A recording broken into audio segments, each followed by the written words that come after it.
And good morning and welcome to the VSA Capital Family Morning Miner. It's Wednesday, the 5th of April. I'm down in a rather wet Cornwall today, but we're busy doing mining business down in Cornwall this week. Paul, how are you? I'm fine, thank you. Fine. We had a nice sunny day yesterday, and you made the cloud come in, Andrew. Yeah, it's coming up this way. I think it was beautiful last couple of days. I've been out on the golf course as well, playing some of the Cornish CEOs at golf. Sadly, they're all better than me, but there you go. Today I'm just playing my son. Okay, look, I'll tell you what, it's interesting. I mean, gold is having a really good, strong rally, isn't it? 2025, and silver virtually at $25. I mean, the stock to buy is Guanajuato silver. At this price, it is extraordinarily cheap. You can buy it in London. It's trading at about a 50% discount to the Canadian equity. It is a screaming buy. We're corporate to it, so it's very difficult for me to go and do it myself, but I would be doing it myself. I may see if I can get permission to go and do it myself. Actually, I tell you what, in Canada, it's now up 75% this year. In London, it is up 0. That is the difference. Guanajuato silver, screaming buy. Paul, what news have you got today? Oh, we've got another interesting story out from dual listed London quoted Sovereign Metals, which is the rutile and a graphite developer in the country of Malawi in Africa. They came out with a new resource statement based on the infill drilling they're doing on the Kasaya rutile graphite saprolite deposits there in Malawi. That infill drilling essentially is finding what they already know, but now putting it into the category of density such that it can go into the mine feasibility studies here on a compliance basis.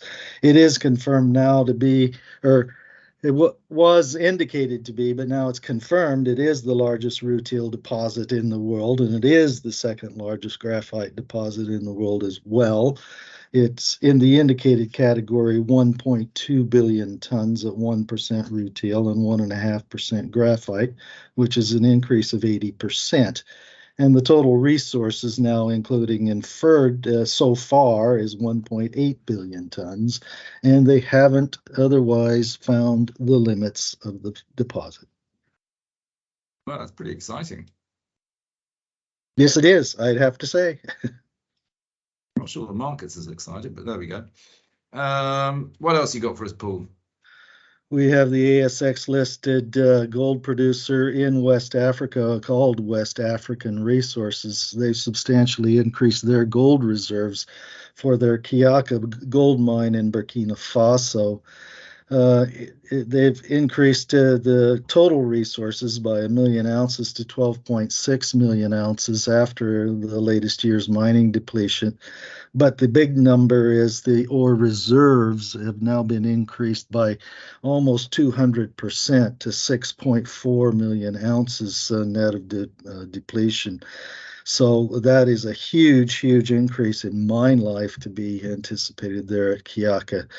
And Kiaka is geared in the production plan in order to go to 400,000 ounces production from the year 2025 and sustain that for a good 7 years. And just to point out for investors that would be at the same relative scale as the Sukari mine of Centamin in Egypt. And first quarter gold production came in at 56,000 ounces and at the cost of $1,878 US, or excuse me, that's not the cost. It's what they sold the gold at, as $1,878 per ounce. Get your numbers right, Paul. That's right. You don't want to call it a cost when it's a benefit. So. Yeah. Okay. Anything else you want to comment on this morning? Yeah, I have to flag up the story around the Crusoe lead zinc district in the country of Gabon that is otherwise covered by in its entirety by the company by the name of Apollo Minerals, not to be confused with the Apollo, which is the silver developer that and VSA client. Apollo Minerals, lead zinc in Gabon, this district from its field mapping and structural work as well as outcropping sampling and so forth. That district now one of the real giant lead zinc districts with a strike length now confirmed of at least 135 kilometers and at least 24 different mineral targets, each of which would have a strike length of a couple of kilometers. So awful lot of lead zinc to be developed in the future, mined in Gabon. Very good. We'll call it a day there, and we'll be back tomorrow. Thanks, Paul. Very good. Thanks.